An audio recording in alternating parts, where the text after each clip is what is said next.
ಹೇಳಿ, ಏನು ನಿಮ್ಮ ಸಮಸ್ಯೆ? ಯಾಕೆ ಈ ಯುದ್ಧ? ನೋಡಿ ತಾತ, ನಾವು ಅಂದ್ರೆ ಸೀರಿಯಸ್ನೆಸ್ಸೇ ಇಲ್ಲ ಇವರಿಗೆ. ನಮ್ಮನ್ನು ತುಂಬಾ ತಾತ್ಸಾರ ಮಾಡ್ತಾರೆ. ನಮ್ಮಿಂದ ಎಲ್ಲ ವಿಷಯ ಮುಚ್ಚಿಡ್ತಾರೆ.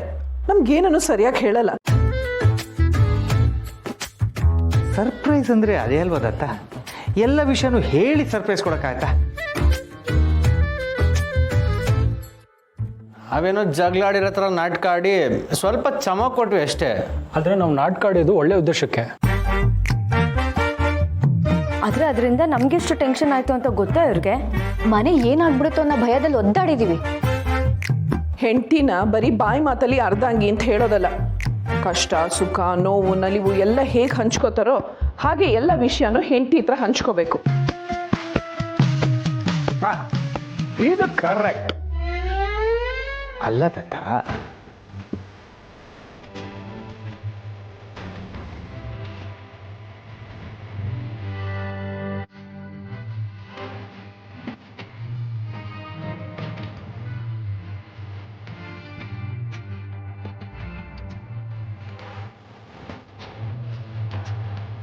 ನಾವು ಹೇಳೋದೆಲ್ಲ ಹೇಳಾಯ್ತು. ಈಗ ನೀವೇ ನ್ಯಾಯ ಹೇಳಬೇಕು. ಹೇಳ್ತೀನಿ.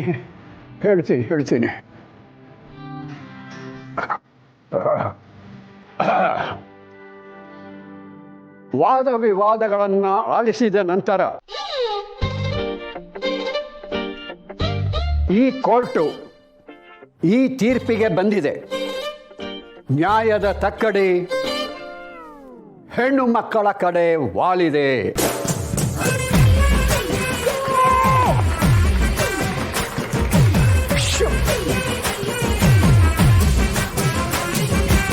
ಗಂಡನಾದವನು ಹೆಂಡತಿಯ ಮನಸ್ಸನ್ನು ಒಲಿಸಿಕೊಳ್ಳಬೇಕೇ ಹೊರತು ನೋಯಿಸಬಾರದು. ತಾತ, ನಾವು ಅವ್ರ ಮನ್ಸನ್ನು ಹೊಲ್ಸ್ಕೊಳ್ಳೋದಕ್ಕೆ ಅಂತಾನೆ ಪ್ರಯತ್ನ ಪಟ್ಟಿದ್ದು. ನೋಡಿ ಇಲ್ಲಿ ಅವಳಿಗೋಸ್ಕರ ಟೀ ಮಾಡಕ್ಕೆ ಹೋಗಿ ಕೈ ಸುಟ್ಕೊಂಡ್ಬಂದೆ. ನಾನು ಪೂರ್ಣಿ ಸೀರೆ ಐರನ್ ಮಾಡಕ್ಕೆ ಹೋಗಿ ನೋಡಿ ಕೈ ಸುಟ್ಕೊಂಡೆ.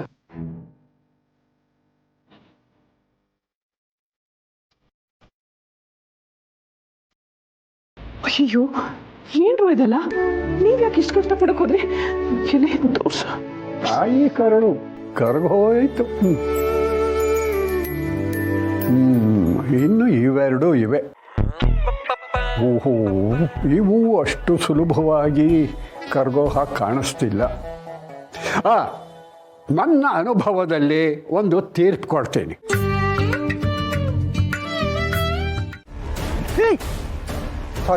ಸಾರಿ ಅಭಿ, ನನ್ನಿಂದ ತಪ್ಪಾಗಿದೆ, ದಯವಿಟ್ಟು ಕ್ಷಮಿಸ್ಬಿಡಿ. ನಿನ್ನಿಂದ ತಪ್ಪಾಗಿದೆ ಅಂತ ನನಗೆ ಯಾವತ್ತೋ ಗೊತ್ತಾಯ್ತು. ನೀನು ಕಾನ್ಫರೆನ್ಸ್ ರೂಮಲ್ಲೇ ವಿಚಾರಿಸ್ಕೊಳ್ಳೋಣ ಅಂತಿದ್ದೆ. ಆದರೆ ನಿನ್ನಂಥವನಿಂದ ಕಾನ್ಫರೆನ್ಸ್ ಹಾಳಾಗಬಾರ್ದು ಅಂತ ಸುಮ್ಮನಾದೆ. ಕಾನ್ಸೆಪ್ಟ್ನ ಹೇಗೆ ಪ್ರಿಪೇರ್ ಮಾಡಿದ್ರಿ? ನಾವು ಅದೇ ರೂಮಲ್ಲಿ ಕಾನ್ಸೆಪ್ಟ್ ಬಗ್ಗೆ ಡಿಸ್ಕಸ್ ಮಾಡ್ತೀವಿ, ಅದೇ ರೂಮಲ್ಲಿ ಕಾನ್ಸೆಪ್ಟ್ ಬಗ್ಗೆ ಪ್ಲಾನಿಂಗ್ ಮಾಡ್ತೀವಿ ಅಂತ ನಿನಗೆ ಹೇಗೆ ಗೊತ್ತಾಯ್ತು? ನಿಜ ಹೇಳು, ಕಾನ್ಸೆಪ್ಟ್ನ ಹೇಗೆ ಪ್ರಿಪೇರ್ ಮಾಡಿದೆ? ಅದು ಜಸ್ಟ್ ಗೆಸ್ ಮಾಡಿದ್ವಿ ಅಷ್ಟೇ. ನೀವು ಮೈಕ್ ಇಟ್ಟಿದ್ದು ನನಗೆ ಚೆನ್ನಾಗಿ ಗೊತ್ತು. ನಿಜ ಹೇಳೋ, ಇಲ್ಲ ಅಂದ್ರೆ ಎಲ್ಲ ಸಾಯಿಸ್ಬಿಡ್ತೀನಿ.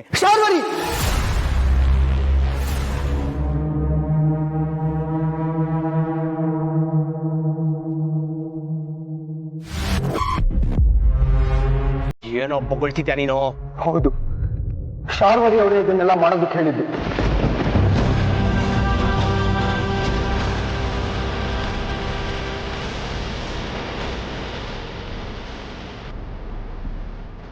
ನಾವು ತುಂಬಾ ನಮ್ದವರು, ನಮ್ಮ ಬೆನ್ನ ಚೂರಿ ಹಾಕಿದ್ರೆ ಹೀಗೆ ಆಗೋದು.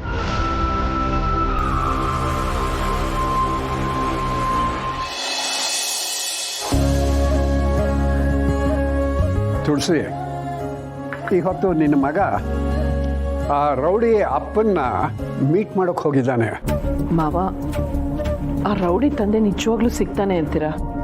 ಅವ್ನು ಹಿಡಿಯಕ್ಕೆ ಸಾಧ್ಯನಾ? ಸಮರ್ಥು ಅಸಾಧ್ಯ ಅಮ್ಮ. ಅವನೇನು ಸಾಮಾನ್ಯದವನಲ್ಲ. ಅದಕ್ಕೋಸ್ಕರನೇ ಎಷ್ಟೆಲ್ಲ ಐಡಿಯಾಗಳೆಲ್ಲ ಮಾಡಿದ್ದಾನೆ ಗೊತ್ತಾ? ಖಂಡಿತ ಅವನ್ನ ಹಿಡಿತಾನೆ.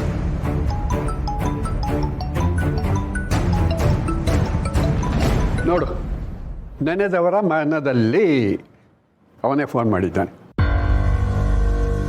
ಹಲೋ ಏನೋ ದಂಡ್ಪಿಂಡ ಸಿಕ್ಕದ್ನಾ?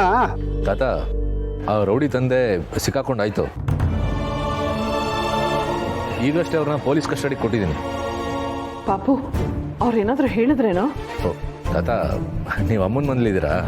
ಅಮ್ಮ ನೀವೇನು ಚಿಂತೆ ಮಾಡಬೇಡಿ, ಧೈರ್ಯವಾಗಿರಿ. ಎಲ್ಲ ನಾವು ಅಂದ್ಕೊಂಡಾಗೆ ಆಗುತ್ತೆ. ಸದ್ಯಕ್ಕೇನು ಹೇಳಿಲ್ಲ, ಆದರೆ ಪೊಲೀಸರ ಹತ್ರ ಎಲ್ಲ ಹೇಳ್ತಾನೆ. ಅಷ್ಟಾದ್ರೆ ಸಾಕು ಬಿಡು. ಆಮೇಲೆ ಶಾರ್ವರಿನ ಯಾರೂ ಉಳಿಸ್ಕೊಳಕ್ಕಾಗೋಲ್ಲ. ನಿಜ ತಾತ, ಇವ್ರ ಹೇಳಿಕೆ ನಮಗೆ ತುಂಬ ಮುಖ್ಯ ಆಗುತ್ತೆ. ತಪ್ಪು ಮಾಡಿದವ್ರಿಗೆ ಖಂಡಿತ ಶಿಕ್ಷೆ ಆಗೇ ಆಗುತ್ತೆ. ಸರಿ ತಾತ, ನನಗೆ ಸ್ವಲ್ಪ ಕೆಲಸ ಇದೆ, ನಾನು ಆಮೇಲೆ ಮಾಡ್ತೀನಿ. ಮಾವ, ಆ ರೌಡಿ ತಂದೆ ಪೊಲೀಸ್ನವ್ರ ಹತ್ರ ಇವಳ ಬಗ್ಗೆ ಹೇಳ್ಬೋದು ಅಂತೀರಾ? ಹೇಳ್ಬೋದು, ನೋಡೋಣ ಅವನು ಏನೇನು ಹೇಳಿಕೆ ಕೊಡ್ತಾನೆ ಅಂತ. ಅಲ್ಲ ತುಳಸಿ, ಇವನೇ ಸಿಕ್ಕಿದ್ದಾನೆ ಅಂತಂದ ಮೇಲೆ ಇವನ ಮಗ ಸಿಗದೆ ಇರ್ತಾನ? ಸಿಕ್ಕೇ ಸಿಗ್ತಾನೆ ಬಿಡು.